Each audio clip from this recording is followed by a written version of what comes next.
mon nom c'est Jean-François Jarry, je suis conseiller d'orientation au collégial. Donc, je suis Claude Lévesque, conseiller d'orientation, et je travaille au collégial, au cégep de Sorel-Tracy. Karine Bonneville, conseillère d'orientation au collégial. Qui suis-je? Je m'appelle Julie Bellegarde, je suis conseillère d'orientation depuis 2009. J'ai étudié à l'Université Laval, j'ai fait mon bac, ma maîtrise là-bas. Je suis dans le secteur, en fait j'ai un statut mixte, donc je suis à la fois statut régulier et travailleur autonome en même temps. En fait, j'ai fait mes études à l'Université de Sherbrooke, le bac et la maîtrise. Le bac, j'ai fait le régime coopératif. J'ai pu toucher différents secteurs, soit le privé, le communautaire et le scolaire. Et au niveau de la maîtrise, j'ai fait un projet de recherche qui consistait à expérimenter en fait un outil psychométrique sur l'indécision, justement chez les personnes du collégial. Mon mandat consiste à rencontrer des personnes qui vivent l'indécision, principalement des jeunes, mais aussi des adultes. Puis aussi, j'ai d'autres mandats au collégial qui consistent à organiser les événements en lien avec l'orientation. Je donne un exemple, la tournée universitaire, les midi-carrières, passer en classe pour assister des enseignants quand ça consiste à parler de l'orientation, surtout au niveau des techniques, puis un peu de l'employabilité, au niveau de l'intégration des finissants sur le marché du travail. Donc, je suis conseiller d'orientation principalement, mais je fais aussi des tâches qui touchent aux fonctions d'aide pédagogique individuelle. Et puis, je suis aussi CISEP, un petit peu à travers tout ça. Mais pas une conseillère d'orientation vraiment pure et dure qui fait du counseling toujours. Une conseillère d'orientation qui fait de l'information scolaire et professionnelle pour les publics externes au collégial. Donc, les parents, les futurs élèves, les conseillers d'orientation des écoles secondaires.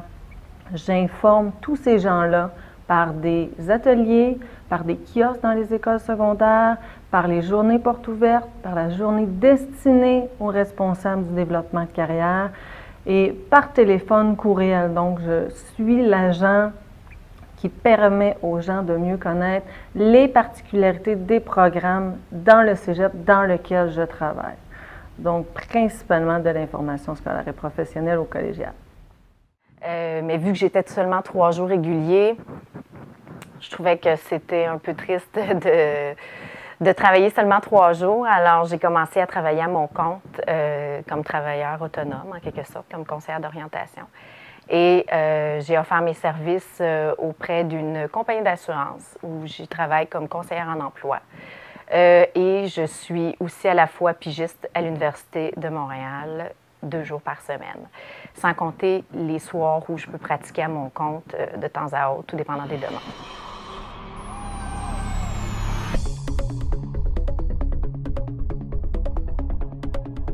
Les problématiques les plus courantes au collégial, que ce soit pour le secteur technique ou préuniversitaire, c'est que les étudiants y arrivent dans une période que je considère une période d'expérimentation et de validation. Souvent, ils arrivent du secondaire, ils sont plus dans les rêves, sont plus dans les concepts, tandis que quand ils arrivent au collégial, c'est là qu'ils commencent à mesurer leurs compétences, puis leur sentiment d'efficacité personnelle est beaucoup en jeu. Disons, éphémère. Hein? Une journée, ils peuvent se sentir très efficaces, très confiants, d'autres journées avec beaucoup de doutes. En fait, au collégial, ce qu'on rencontre principalement, c'est l'indécision vocationnelle. C'est des étudiants qui vont se questionner sur leur choix de programme à l'université.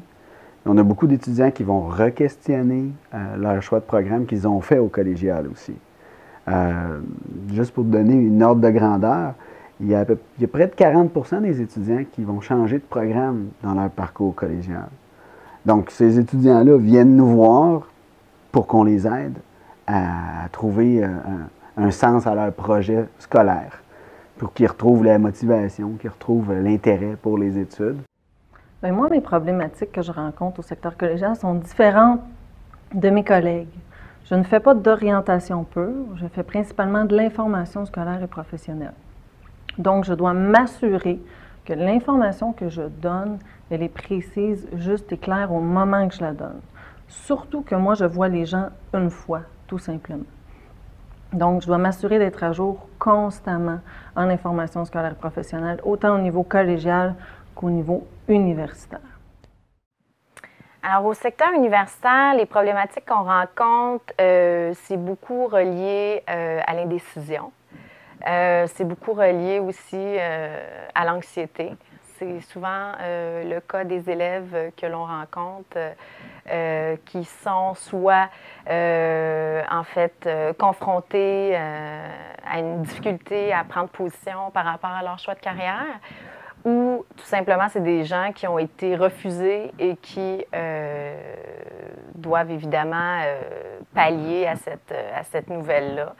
Donc souvent, c'est des gens qui sont anxieux de prendre une décision à nouvelle, une décision requérant un choix qui pourrait être aussi amené à un refus. Donc, c'est souvent une problématique qu'on rencontre dans le secteur universitaire. Puis, on a aussi les étudiants, une autre problématique, les étudiants qui souffrent de démotivation, sans raison apparente, tout simplement trouver un sens à leurs études. Surtout dans le secteur préuniversitaire, parce que, bon, les études sont plus difficiles, on arrive à questionner plus souvent le sens. J'ai une autre problématique que je rencontre aussi, c'est quand un parent veut absolument inscrire son jeune au collège dans lequel je travaille. Donc, c'est pas moi qui fais les admissions, c'est pas moi qui fais l'analyse des dossiers. Par contre, je dois bien l'informer sur les possibilités, sur les avenues. Je peux l'amener vers le service, mais parfois, ils passent par moi pour pouvoir atteindre leur objectif, mais toujours dans le cadre de bien informer, bien encadrer et supporter l'équipe de travail, soit des aides pédagogiques individuelles, des conseillers en information scolaire, des orthopédagogues qu'on offre, tous les services qu'on offre au collège. Sinon, il va y avoir d'autres problématiques qui sont plus connexes, je te dirais, plus à l'intérieur de l'indécision. Ça va être un petit peu la pression des parents parfois ou du milieu par rapport à leur choix vocationnel. Puis on va avoir des étudiants des fois qui ont des besoins particuliers qu'on va accompagner, des fois des problématiques touchant la santé mentale. Ça, c'est des choses qui sont plus particulières, mais c'est toujours un petit peu sous la facette plus au niveau indécision vocationnelle. C'est principalement ça que je vois. Dans mon volet aide pédagogique, bien là, je suis plus dans le volet cheminement scolaire, donc les cours, à quelle session, etc., les substitutions et faire reconnaître des cours. Mais dans le volet orientation, c'est principalement l'indécision que je rencontre.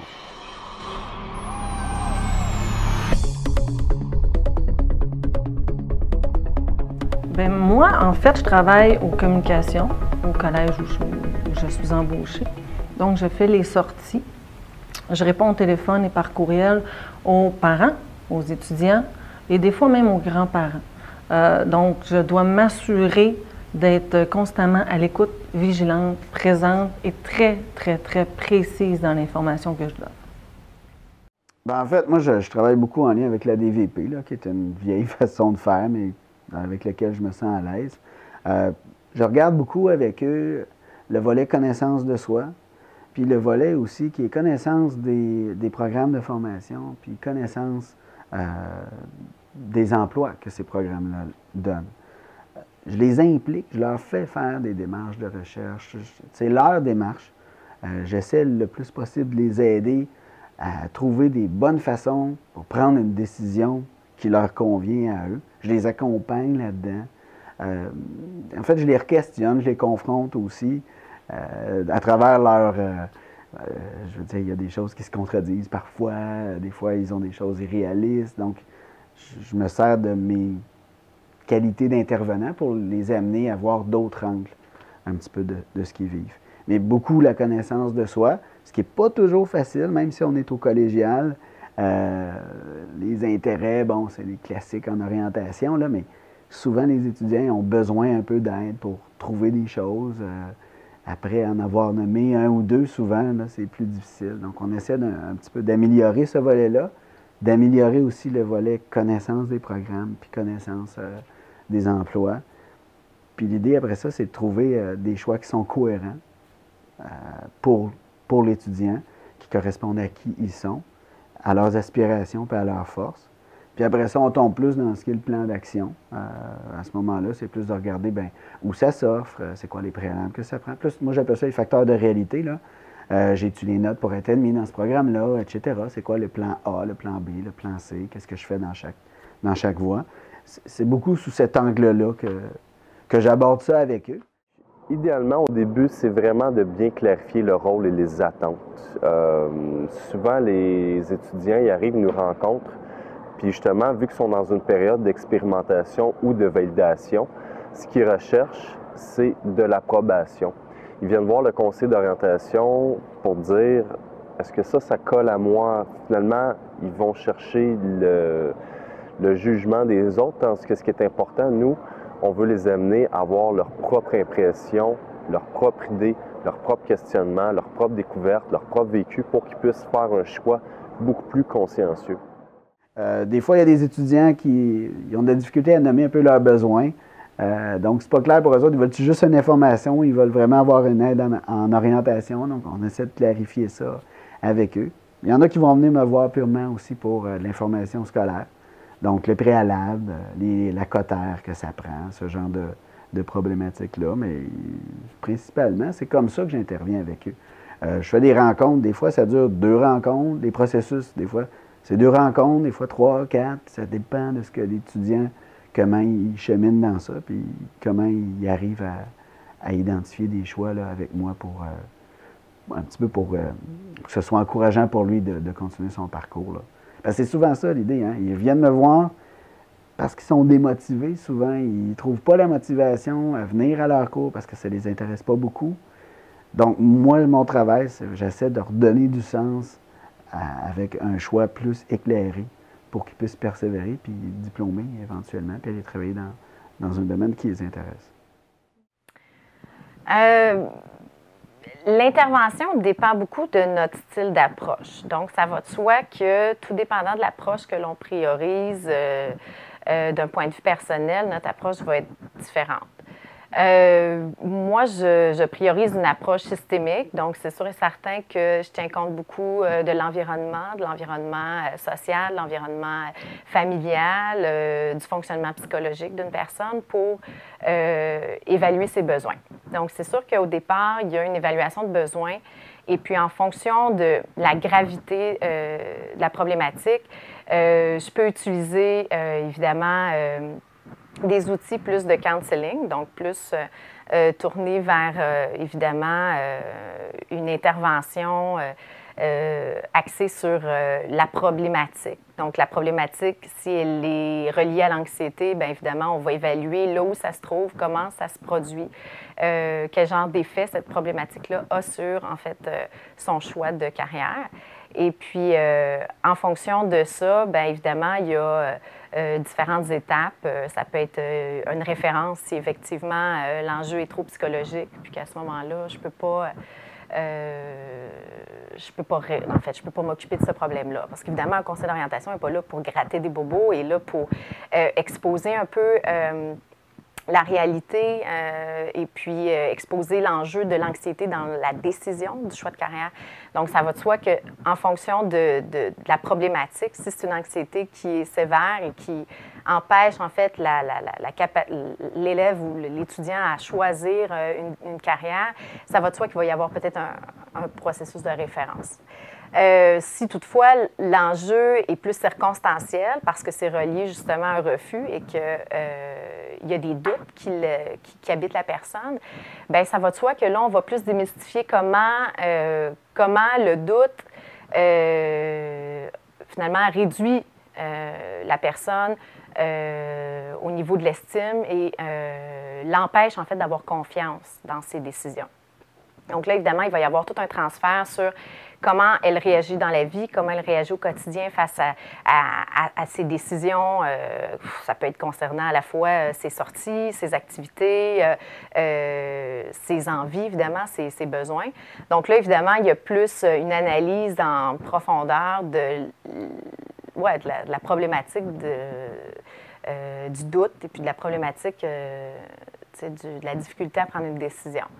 Et puis là, évidemment, il y a tout le processus en soi qui commence sur cette analyse-là. Puis évidemment, au travers des ateliers de connaissance de soi, bien là, on peut appliquer justement, puis on peut garder en trame de fond le doute qui l'habite et puis le remettre en fait en question, le réexposer à la personne pour voir jusqu'à quel point elle doute en constance ou pas du tout. Et puis là, bien, en fonction justement de sa capacité à se recadrer elle-même dans diverses situations, bien là, tout d'un coup, on a une emprise sur le doute, on a une emprise un peu sur la faiblesse qui l'habite parce qu'elle a eu un refus, puis qu'éventuellement, elle pourrait être amenée à en revivre d'autres. Donc là, évidemment, il y a tout un travail de renforcement axé sur les autres sphères de sa vie qui fait en sorte que, fil en aiguille, la personne arrive à se repositionner, à relativiser un peu plus et se donner un peu plus de pouvoir, en fait, dans ses décisions. Trouver les meilleures occasions, en fait, c'est d'aider à l'étudiant de définir, lui, qu'est-ce que c'est se réaliser professionnellement. La question, c'est comment ils voient le travail. C'est quoi leur perception par rapport au travail. Qu'est-ce qui va leur apporter, en fait, de la satisfaction professionnelle? Est-ce que c'est l'environnement? Est-ce que c'est le domaine, les intérêts, les compétences? Donc, dépendamment des éléments qui sont identifiés, une approche qui est différente, une approche différente qui est utilisée pour travailler avec la personne.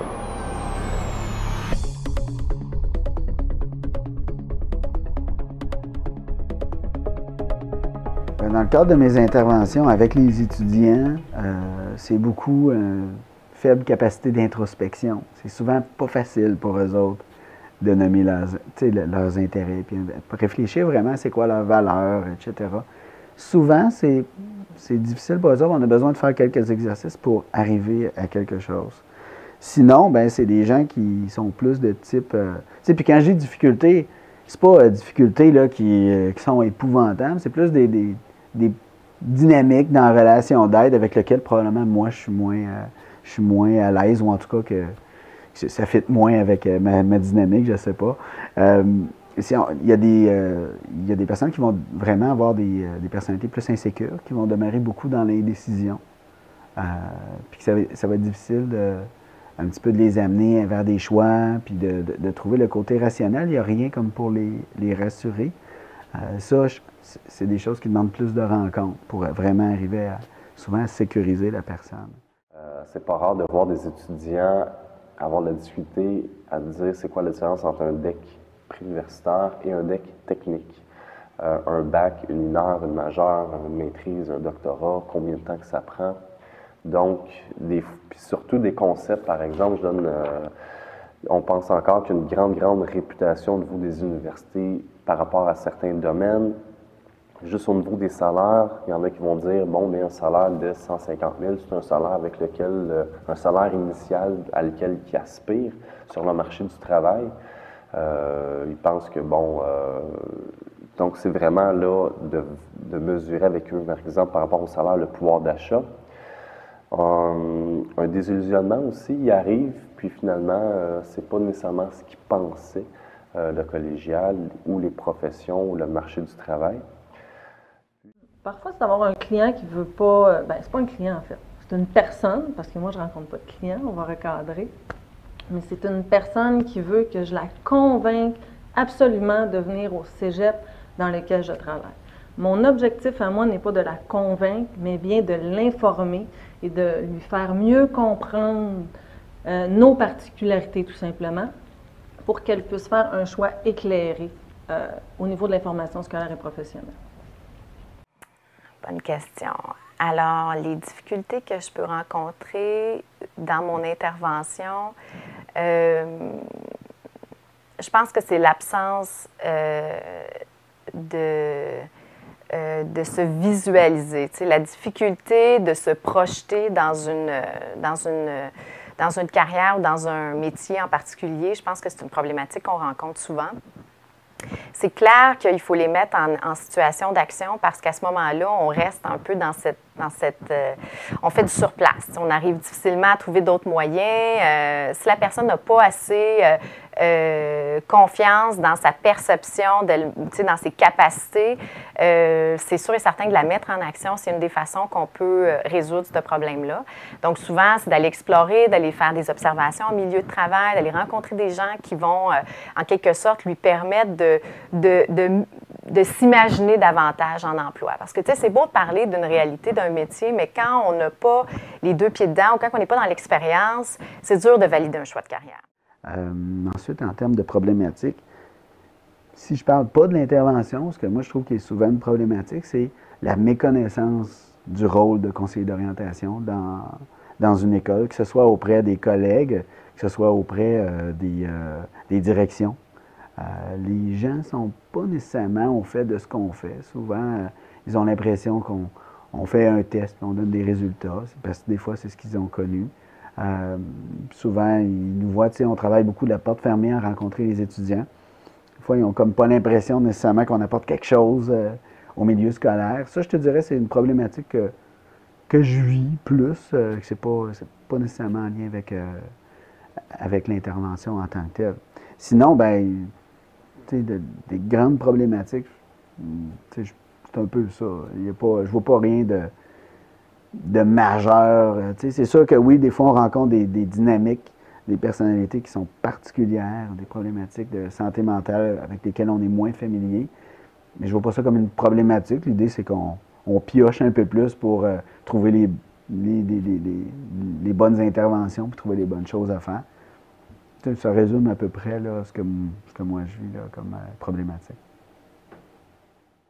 Une autre problématique en lien avec les interventions, c'est le manque de temps, c'est le manque de ressources. L'éducation a déjà subi beaucoup de coupures, puis au niveau professionnel, il y en a eu des coupures. Donc, c'est de faire avec un temps limité, des ressources limitées. Évidemment, ce n'est pas nécessairement de bâcler le travail, mais c'est de faire valoir aussi l'importance de l'orientation dans l'éducation, spécialement au niveau de la motivation scolaire, au niveau de la réussite scolaire, de la persévérance, de la diplomation. Donc, c'est des éléments qui sont importants à porter, surtout avec des statistiques auprès des gestionnaires. L'incapacité à... En fait, une absence d'intérêt sur un choix précis. Hein? On aime tout ou on n'aime rien. Mais la plupart des gens qui aiment comme trop de choses, ça devient difficile de trancher. Jusqu'où on aime quelque chose, puis à quel point on se voit au quotidien le faire. Donc déjà là, je pense qu'on est confronté à des gens, des fois, qui ont peur de s'ennuyer, qui ont peur de se tanner d'un emploi parce qu'ils l'ont déjà vécu ou parce qu'ils étaient dans un emploi pécunier puis que là, tout d'un coup, ils se disent « Ah mon Dieu, je vais faire la même chose pendant 25-30 ans ». Et c'est là où notre travail d'accompagner, c'est aussi de les amener dans l'avenir un peu à évaluer à court terme, moyen terme, long terme, quels vont être les enjeux pour aller rechercher toujours une satisfaction au travail. Donc, si on est à la recherche d'autonomie, puis qu'on recherche, puis qu'on a une bonne idée des besoins, puis des valeurs qui sont importantes pour nous, bien, si on parle d'avoir un besoin ou d'avoir une valeur d'avancement, bien, c'est sûr et certain qu'il faut en tenir compte dans ce choix de carrière-là, parce que une valeur comme être capable de pouvoir se projeter dans l'avenir et d'avoir de nouveaux défis, puis d'être capable de saisir les nouveaux défis lorsqu'ils vont se présenter sur notre chemin de vie, bien, je pense que c'est aussi un travail qui est pas évident à faire en tant que CEO, de bien préparer ces gens-là à qu'est-ce qui va être important et qu'est-ce qui au départ va être une pierre angulaire ou un levier pour rechercher constamment cette satisfaction-là dans le choix, le choix qu'ils auront fait. Alors, bien les exposer à l'envers du décor, à leur expliquer vraiment la réalité de A à Z, je pense que c'est une des meilleures solutions pour leur permettre de mieux se visualiser dans le temps, puis d'être en mesure aussi à la fois de s'écouter puis de se respecter dans le rythme et puis dans le débit du travail. Donc, je pense qu'avant tout, la démarche d'orientation est très counseling, très psychologique un peu au départ parce que travailler sur des enjeux comme les valeurs, les intérêts, les besoins, c'est des choses qui peuvent varier dans le temps, mais il y a toujours bien un cœur, il y a toujours bien une assise qui est importante à les cerner en tant que CEO pour être sûr et certain de les ramener à ce qui va être le cœur de leur décision, qui va être en quelque sorte les fondements sur lesquels le choix va être posé et le choix va être solide. Donc, je dirais que ce serait ça principalement les enjeux.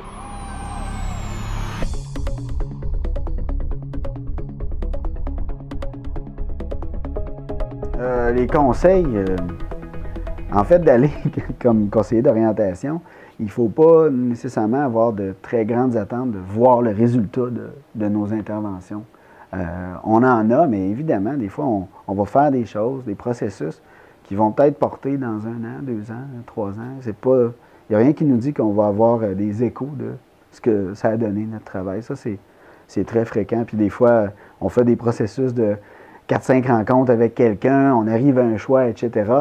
Puis on le croise 2 semaines après dans le corridor. Puis t'as-tu fait ta demande? Puis ah non, finalement, j'ai changé.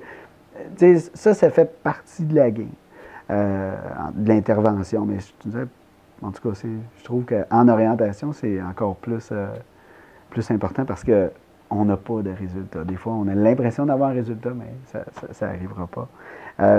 Ensuite de ça, le conseil, je dirais que dans nos établissements scolaires, là, moi je suis en scolaire, dans nos établissements, il faut dire ce qu'on pense. À nos directions, à nos collègues, dans les différents comités dans lesquels on est, défendre le point de vue orientation, défendre les approches orientantes, le dire, en parler, parce qu'il n'y a pas beaucoup d'autres personnes qui vont défendre cet angle-là. Est-ce que le programme est orientant? Est-ce qu'on pense aux élèves, leur choix de carrière dans les stages, la façon dont les programmes sont montés, ce genre de choses-là? Il faut dire qu'est-ce qu'on pense, puis le faire savoir, pas être gêné de parler de cet angle-là. Dans le volet de la réussite, on oublie souvent de parler de l'orientation, les changements de programme, tout ça, d'avoir des ressources, défendre des ressources qui sont en place pour aider les étudiants. Moi, c'est le conseil que je donnerais pour la nouvelle génération de CEO, c'est de prendre notre place dans nos établissements, puis défendre nos choses, parce que je trouve que c'est important, puis je trouve qu'il y a un danger à ce que ce soit négligé avec tout ce qui est coupure, etc. Puis avec l'incompréhension souvent de notre rôle, on voit ça comme facultatif, je veux dire, mais ça ne l'est pas. Personne qui vient, qui fréquente le collégial, qui n'a pas de sens, il n'y a pas de sens à son projet scolaire, souvent, ces personnes-là sont sujettes à décrocher. Donc, si on veut qu'il y ait le terme à la mode, c'est la persévérance scolaire. Si on veut qu'il y ait persévérance scolaire, bien, mettons en place des outils, dont les CO, pour favoriser ça, que les étudiants trouvent du sens à leur projet. En fait, une autre chose, justement, c'est d'adapter notre style d'intervention.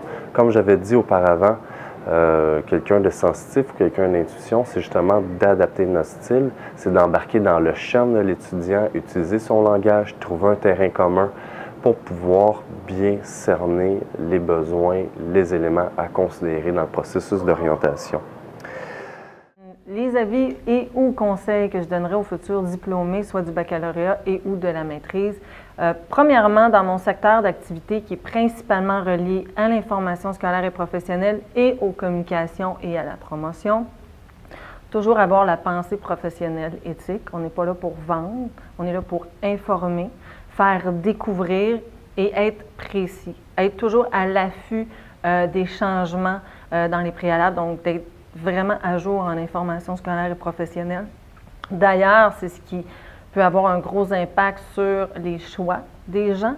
Et d'être dynamique, créatif, ne pas avoir peur du ridicule parce qu'on est souvent devant public, d'être organisé et éventuellement, peu importe le secteur d'activité que vous allez choisir, de le choisir selon vos valeurs, que vous ayez un beau milieu de travail, une belle liberté et qu'à 80% du temps, vous soyez content d'aller au travail. Au début, quand j'ai commencé à pratiquer, évidemment, j'avais les sens moins aiguisés. Les compétences, je les connaissais, mais ils n'étaient pas nécessairement bien intégrés. il y avait beaucoup d'éléments, des fois, que j'apprenais justement au cours de mes études, que je disais, est-ce que ça va vraiment me servir? Puis au fur et à mesure que j'intégrais de plus en plus la profession, ces éléments-là ressortaient, mon questionnement ressortait par rapport à ces éléments-là. Donc des fois, se dire, bon, juste faire confiance quand qu'un chargé de cours ou un prof vous donne l'information, de faire confiance, d'assimiler cette information-là, être réceptif, être ouvert par rapport à ce que vous apprenez. D'essayer le plus possible de faire le plus d'expérience. Donc, d'essayer d'être touché à tous les secteurs dans lesquels l'orientation se dessine. De passer au secteur de l'employabilité jusqu'au milieu communautaire, en s'arrêtant par le milieu scolaire. Je pense que tous les secteurs sont exploités, surtout pour se trouver une niche, se trouver une bataille qu'on est prêt à amener ou qu'on est prêt du moins à se battre pour une certaine période de notre vie, considérant qu'on peut être amené à faire plusieurs emplois, plusieurs métiers différents. Je pense que c'est important de s'ouvrir tout de suite vers le monde, puis d'aller vers le plus de milieux différents possible pour aller chercher une richesse. Puis éventuellement, ça va porter fruit autant pour mieux nous connaître, mieux nous percevoir en emploi, mais aussi pour savoir exactement c'est sur quoi on a envie de se battre, puis sur quoi on a envie de donner notre énergie pour les 5 ou les 10 prochaines années.